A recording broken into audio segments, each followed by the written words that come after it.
Tenemos que saber de dónde venimos, si queremos tener una idea clara de a dónde vamos.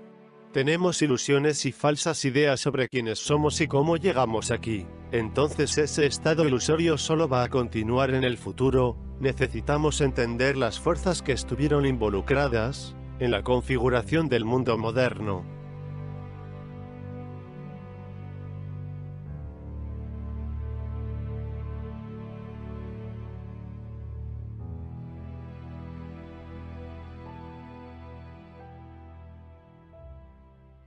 La antigua Sumeria, según la corriente principal de eruditos, fue el lugar de nacimiento de la civilización como la conocemos, lugar de nacimiento de la religión, y de la primera ciencia, primera guerra, y la primera palabra escrita.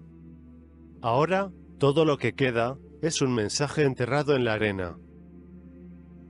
Es uno de los más famosos sitios arqueológicos de Irak, que se elevan desde el desierto, cerca del área al suroeste de Zigurat. Existe una enorme pirámide que data de más de 4000 años de antigüedad, y ruinas circundantes de un antiguo templo sumerio. Arqueólogos y eruditos de la ciudad han estado juntando evidencias en esta área del mundo, con la esperanza de probar las historias bíblicas del Jardín del Edén. La mayoría de la gente piensa que estamos interesados en Medio Oriente debido al petróleo, y hay mucha verdad en eso, pero al mismo tiempo, vas a encontrar personas que están muy interesadas en estas diferentes filosofías esotéricas, como la de los masones, la del gobierno de los cristianos. Todas estas personas tienen gran interés hace mucho tiempo. También se cree que puede haber algún tipo de poder, o algún tipo de conexión allí, y que si lo haces, te empoderará de alguna manera.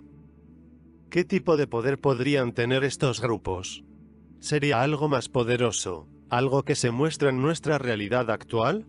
No es un concepto moderno, sino más bien una búsqueda continua de la ubicación del Jardín del Edén, en el principio proverbial.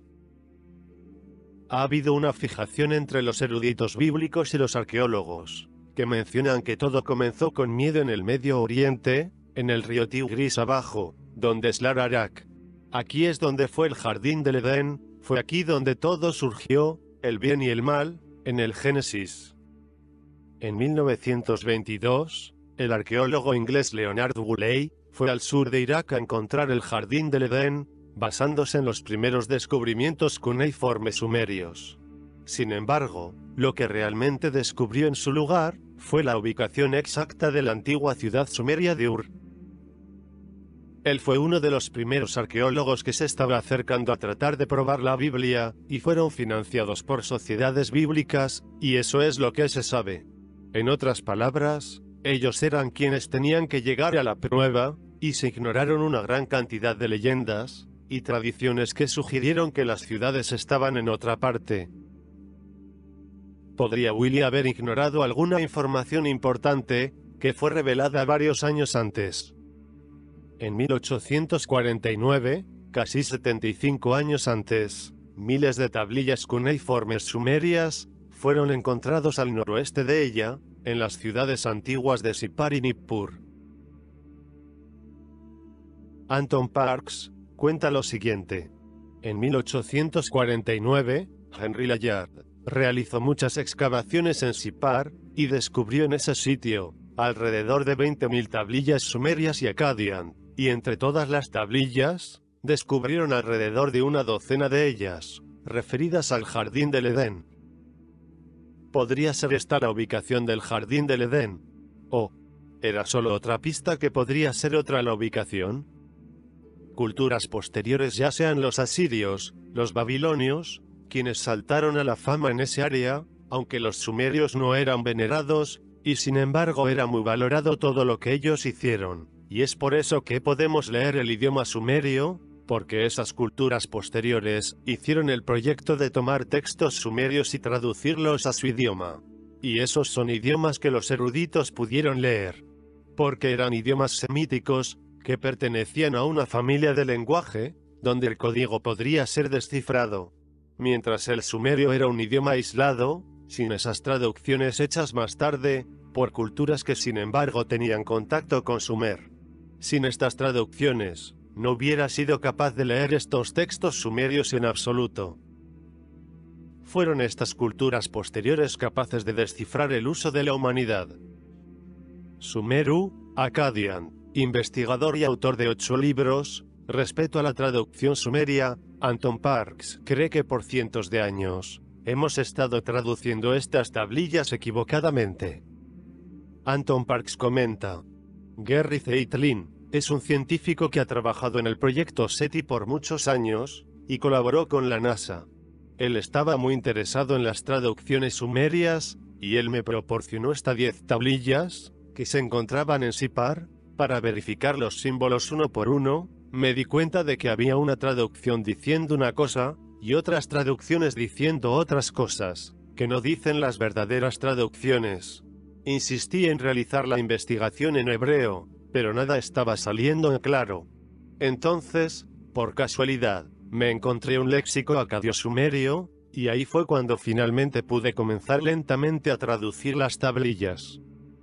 Lo que Anton Parks comenzó a traducir fue una visión completamente diferente del Jardín del Edén. De la versión que hemos escuchado antes, no solo tenía palabras mal traducidas, sino que la ubicación había sido pasada por alto en los estudios bíblicos. En los textos bíblicos, que leemos constantemente sobre esta idea del cielo o el paraíso, esto viene de la palabra griega, paradeisos, y literalmente significa recinto para los animales salvajes, no paraíso, un término que era más tarde transcrito como jardín, durante la era helenística. Si volvemos a la traducción original en las tablillas sumerias, donde dice que los hombres que sirvieron a los dioses, trabajaban para ellos en el jardín, y eran tratados como animales. Es muy claro y recurrente el tema que eran tratados como esclavos, que servían a la comunidad divina. En los textos hebreos entendemos que los humanos parecen felices en el llamado paraíso, que es de hecho, más parecido a un campo de concentración. Según los textos sumerios, en mis traducciones, también descubrimos la palabra Karsak, se traduce como la ciudad de los dioses. Es interesante que todos los más altos puntos en Turquía se llamaban Karadog, extrañamente se parece a la caravana de autos. Karadog se traduce a Black Mountain, y también se refiere a las montañas más altas en Turquía. La única cumbre con el nombre Karadog está cerca de Mesopotamia, y el afluente del Tigris, solo a unos kilómetros del Éufrates, se encuentra a 29 kilómetros al sur de la ciudad, y 19 kilómetros al suroeste de la Tierra. Es este el paraíso descrito en los textos sumerios. Existen imágenes de este sitio en Google Earth, y en la parte posterior en la ladera de la montaña, hay un pequeño sitio plano, y aquí es donde yo creo que el Jardín del Edén de los dioses se encontraba ubicado, basándome en mi traducción del texto. El Jardín del Edén fue ubicado donde surgieron los 4 ríos, 2 de los cuales son recientemente identificados como el Éufrates y el Tigris, y obviamente fluyen a través del Irán moderno, y se vierten en el mar Arábigo, y se elevan al sureste de Turquía. Los otros 2 ríos se pueden identificar como ríos, que también se elevan al sudeste y al este de Turquía.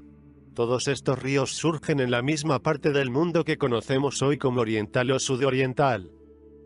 Turquía, con la decodificación de los cuneiformes sumerios, y la ubicación de estos 4 ríos, podría ser la ubicación real del Jardín del Edén. El camino pavimentado más cercano a la ubicación propuesta es la carretera 5651. Parece tan fácil llegar a esta ubicación para investigar, pero sin embargo, académicos y arqueólogos consideran esta área altamente políticamente inestable y se ha mantenido intacta. Todo lo que tenemos en este momento es el lenguaje para decodificar el cuneiforme sumerio. Ese es el cuneiforme que describe una clase de paraíso completamente diferente al que conocimos. Estas 10 tablillas, según Anton Parks, dicen la versión sumeria de cómo fue creado el Jardín del Edén. Según mis traducciones, descubrí cuando los dioses sumerios llegaron a la Tierra y se instalaron en esta montaña con el fin de crear una colonia y ser capaces de sobrevivir. Aparentemente ellos sufrieron daños debido a una guerra y encontraron refugio en esta montaña. Muchos expertos creen que vinieron del grupo de estrellas de las Pléyades. Mi opinión es que allí Tal vez estalló la guerra, pero realmente creo que aquí es donde se crearon las noonas. Durante este conflicto, existía un lado con un régimen matriarcal, y otro lado con un régimen patriarcal. Con todos estos nuevos dioses, existían conflictos en el espacio. Estos nuevos paisajes y la genealogía de la Tierra, como dice en la tablilla, estos dioses van a cambiar el camino de la vida en la Tierra para poder florecer, y van a crear nuevas condiciones de vida para que su colonia prospere. Pero, ¿quiénes son estos dioses y qué esperan hacer de la Tierra para que sea su hogar? La épica de Atrasis y otros hablan de que la Tierra fue administrada por una confederación de dioses, un grupo de dioses unidos, no era solo un dios. Tendrían el equivalente de un primer ministro, o un CEO, que estaría a cargo de este grupo. Enlil, Enki, eran los principales miembros de este congreso. Enlil y Enki, en este sistema sumerio, eran interesantes y ejercerían más bien un tipo de dominación general, y enojados, serían un tipo de entidad peligrosa. Para Enlil, la humanidad no era muy importante para él, pero entonces, tener a Enki, el dios de la sabiduría, a quien le importa la humanidad, y él interviene a favor de los humanos. Se les llamaba dioses, pero eran seres humanoides de aspecto reptiliano. El texto que yo traduje, del Jardín del Edén, representa claramente y con frecuencia a los dioses, con características bastante reptilianas. Personalmente, estimo que llegaron hace aproximadamente 300.000 años, y de esto se deriva poco después, la llegada del Homo sapiens a la Tierra. Digo esto, porque a lo largo del texto, la genética y la transformación del ser humano, son temas recurrentes. Las dos sílabas que componen la palabra Edén, letra E, significan casa, y Den, vida, pero de hecho, no están solo los seres humanos en la Tierra. Si los dioses sumerios se dieron cuenta que no estaban solos, ¿cuál podría haber sido su interacción con este tipo de humanos? Lo que se puede notar en las tablillas sumerias es cuando hablan claramente de crear trabajadores para servir a los noonas. Enki era uno de los principales genetistas y siempre estaba trabajando con el genoma de los seres que estaban en la Tierra para crear un nuevo tipo de humano. Él, por lo general, estaba apoyado por sacerdotisas que a menudo se llamaban ninties, y ellas eran las sacerdotisas de la vida, que eran capaces de clonar y cambiar el genoma humano. Enlil quedaría bien informado de que los humanos deberían ser bien disciplinados. Greg Braden comenta lo siguiente: cuando miramos la tradición sumeria, podemos ver que es un grupo de seres que crea la humanidad, lo que no es un solo creador, sino un grupo de seres inteligentes y tecnológicamente avanzados. La creación sumeria varía de las tradiciones cristianas.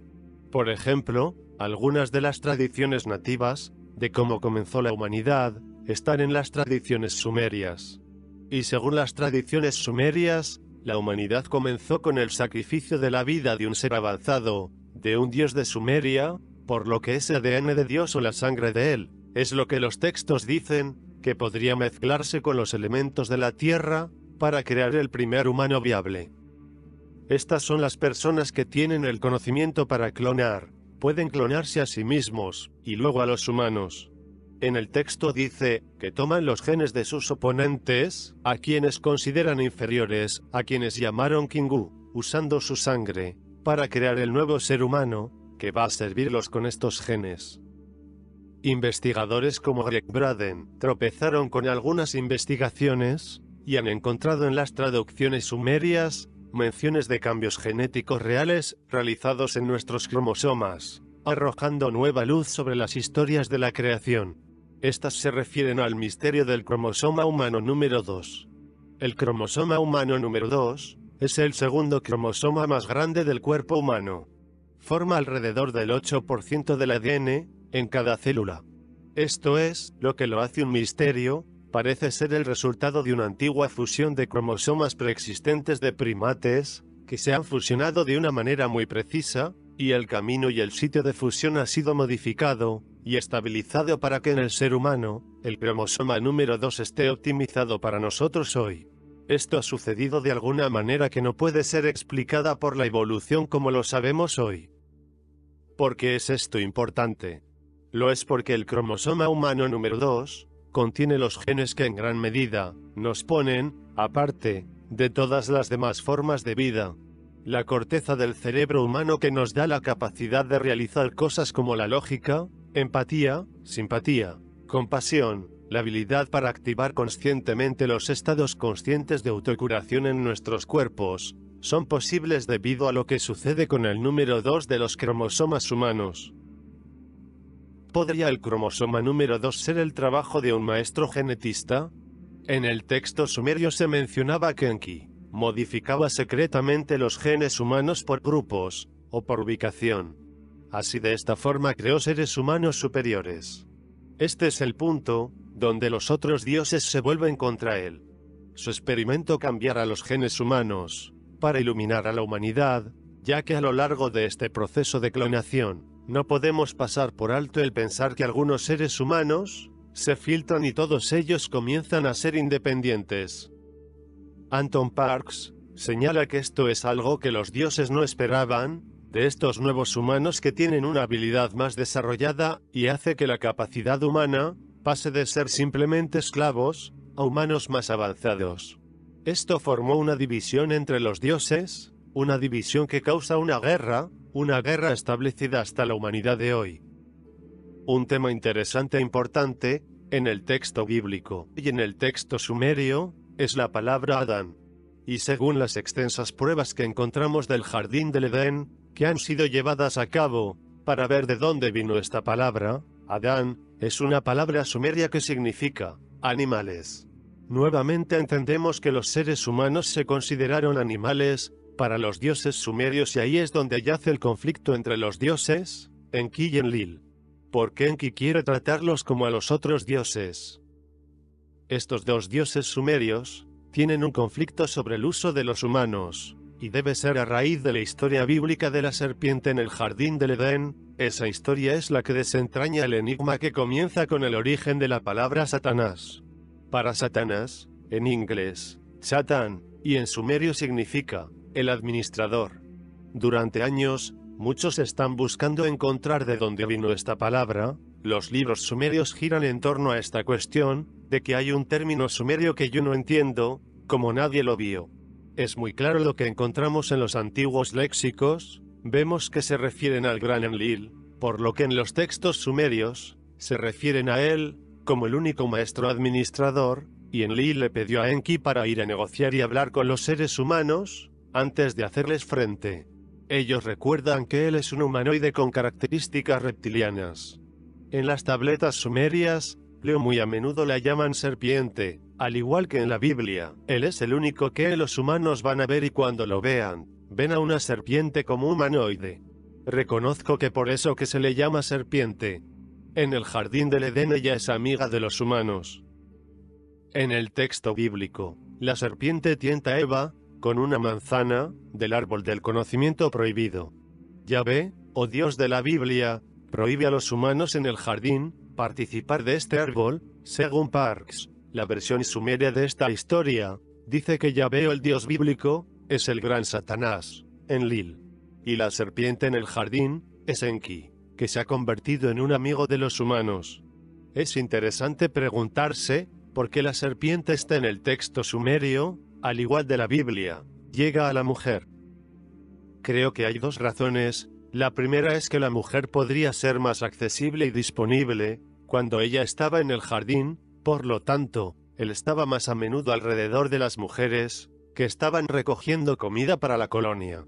La segunda razón es que las mujeres son el futuro de la humanidad, las que plantearon transmitir su conocimiento a sus hijos. Enki va a decirle a las mujeres el secreto de la herramienta o realidad para tomar decisiones. Esto se expresa como el nicho, y en sumerio significa árbol. Esto significa que por primera vez, la humanidad podría tener los dos lados de la herramienta o realidad.